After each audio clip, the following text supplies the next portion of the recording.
Hey everybody, it's been a warm day. 4 minutes, it's been 40 degrees, and the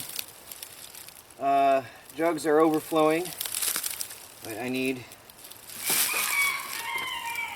a cap.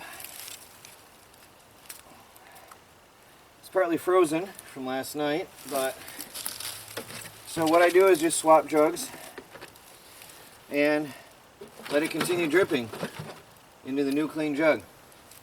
It's got the original relief hole, and there's a gallon of pure, fresh maple water. And because it's been so cold, it's got ice in there, so it's absolutely preserved and perfectly fresh. So I've got a whole mess of these to gather up right now and swap out the gallon jugs. So I'm going to take care of business. Oh. You probably can't see it. Let me move these bricks. Oh. I've been hauling cement blocks up the hill. Oh. The cement blocks that were the old RV porch support frames. And oh, actually I'm moving the stove right now. But anyway, what happened is the storm we had the other day was intense, and we got quite a few inches of snow, which turned to rain, which then dumped on us some insane amounts of rain, and we got really blasted. The East Coast got blasted. We actually had tornadoes too. I didn't mention it in the videos, but a tornado blew over here, and I thought that was the end for me. At one point all the windows sucked shut. They just all slammed closed. And I thought this is the end. Actually, Melanie was on Skype at that time with me. And I was running around trying to save my life, and she was praying at that very moment that that storm was attacking. That storm was going over. So I'm going to let you watch me try to get that up there alone. Yeah, so anyway, I believe it was a miracle that I'm still here today, because that was a bad storm. That was a tornado. And it was confirmed later when I talked to neighbors and friends, and they said, yeah, there was a tornado reported in the area. I'm getting stuck in the mud. I guess I'm just going to have to put it on.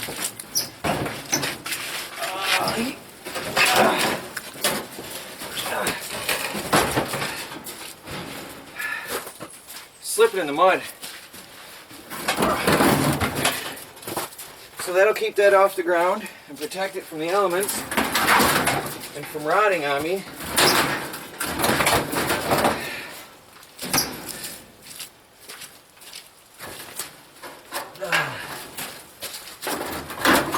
Whoa.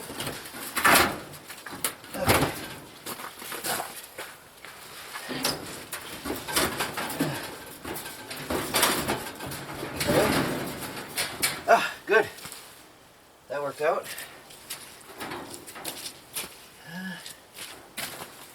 Yeah. Yeah.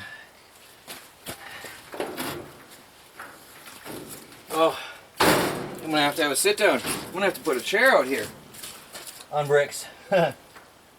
Oh, there it is. I better go get 2 more blocks for that. Well, I don't know if you can see how soupy it is down here. The storm was wicked. Made a mess of this place. But it held up. It did hold up. And everything's good. Oh, by the way, let me pause the camera. That roof's not going anywhere. I don't care what anybody says. Everybody says, you can't put pallets on top of pallets on the roof. It won't hold. Well, it's doing just fine. And nothing's going anywhere. By the way, this survived the storm that ripped through here. It looks like the back got torn down a little bit, but that was sagging anyway, because that piece, I never cut that piece off. I ran out of staples, if you remember. But the shed held up, and that's the only damage to the entire shed. Everything's intact. Everything's in place. So I'm pleased. I'm very satisfied. So now I've got the wood stove up off the ground. I guess I didn't even need that big of blocks for that. I can put half blocks under there later. But now I've got to cut a hole. Well, I should have centered it first. Did I? I've got to look at where that pipe comes through. I think it'll be okay. I'm going to have to move this all over a bit. I want this pipe to come through here. I'm going to have to cut a hole and then put shielding around it. This is more work than I had thought. Building an evaporator is not just a one-day thing, especially when you have to build a shed first.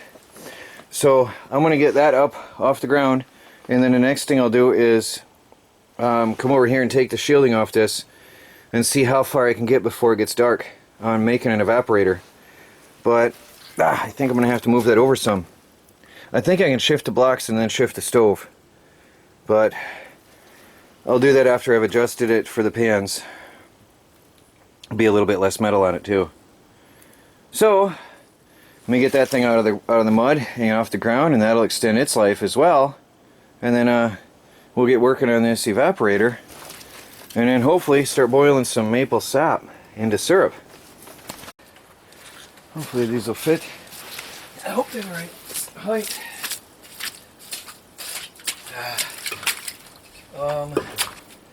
No. Well, it's better than nothing for now. I'll have to prop that up with a brick.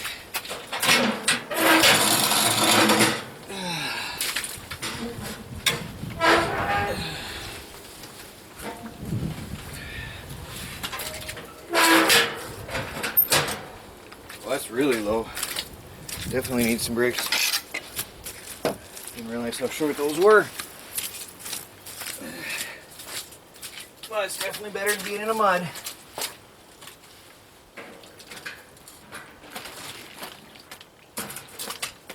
Yeah, I'll prop it up. At least that's done for now. I'm not going to be using it anytime soon. I don't think. I'll put a brick into them. Well, there, that's out of the water. And that's another reason, I guess, pallets wouldn't be so good. But the rodents and the ants and everything would love the pallets. And the leaves would get in them, and the rodents would get in them. I just can't have that. Let me go get some tools and work on this stove here. See what we can do yet tonight.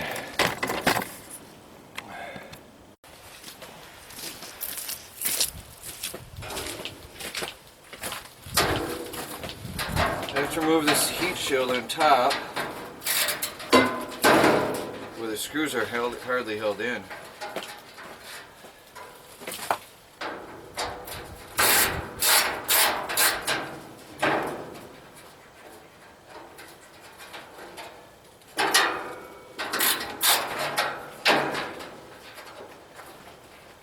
Yeah, this poor old stove has seen better days, but at least now it's out of the weather. Better than it was. It was right outdoors where it was being stored.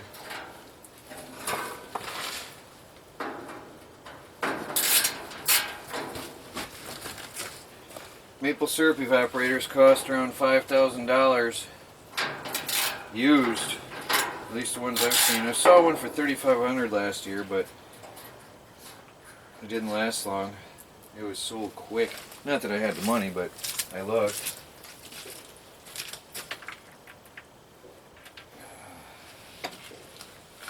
So let's see what holds this on, huh?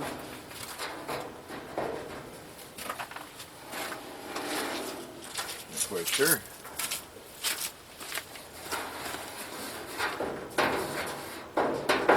Odd.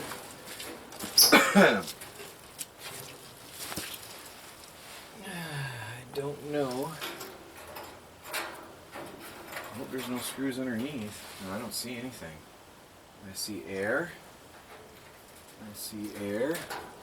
Oh yeah, that's separate though. What holds that in place? Oh, there we go. Rust. Rust and age. Huh. It's easier to have that open. Flexes more. There we go. Have it. Hope the thing doesn't pop apart out. Oh, there's screws inside that. I don't know what those are. Riveted. It's rivets. Oh, I gotta cut that off anyway. Oh, it screws. Oh, whatever. I'm gonna cut that lip of the shield off. Oh yeah, now I'm gonna show you why. There's no way I could just put a pan on there flat like people suggest. I don't know, can you see how ridged and warped that is? There's a high spot here. There's a low spot here. There's it slopes down right here, and it's really warped upwards here, and it slopes down here. There's no way you could efficiently cook on that. No way. So what I have to do is trim down the screen here and trim down the heat shield on the back enough to fit. I have to cut then space out for my pans to sit them down on top of the fire. So that's the theory. Now my pans are a little bit biggish for this. I'm not sure how exactly this is going to turn out. So I've got to see how best to fit these pans in and how it's going to go, because they're going to overlap the sides a bit. But I'm going to cut this trim a bit right now first with a reciprocating saw, and snip this out of here, and then I will be able to get a better view of what's going on here. So I'm going to get my protective gear and my metal blade and get to it.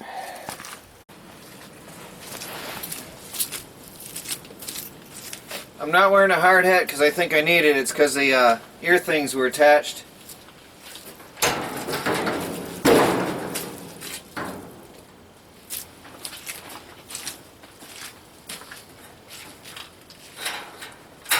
Wrong blade.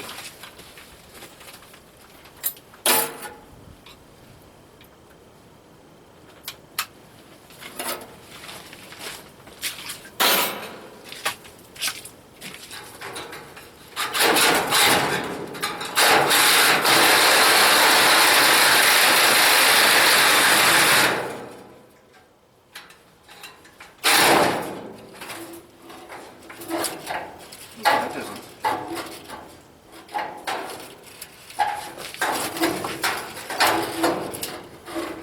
I really want to keep the shield on there around the rest of the stove.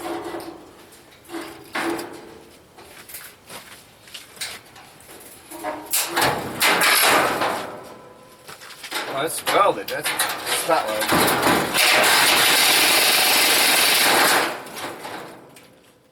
I don't know if there's going to be much saving this heat shield. I was hoping there would be.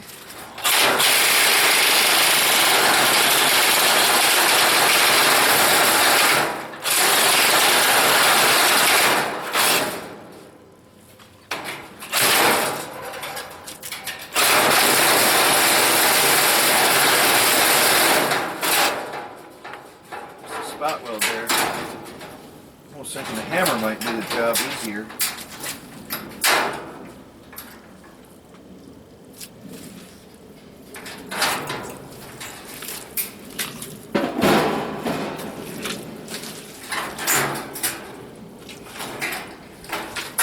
Holding out here.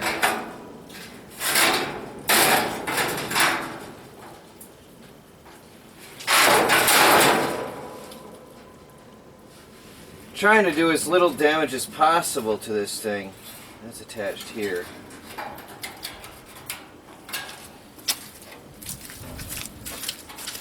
I want to keep the heat shielding.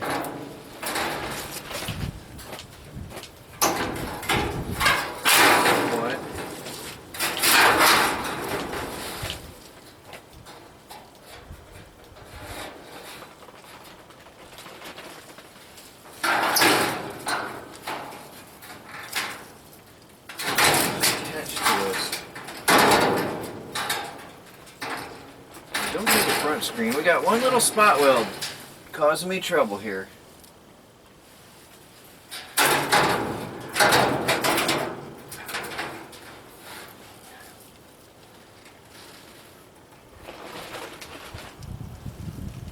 Ah, I see.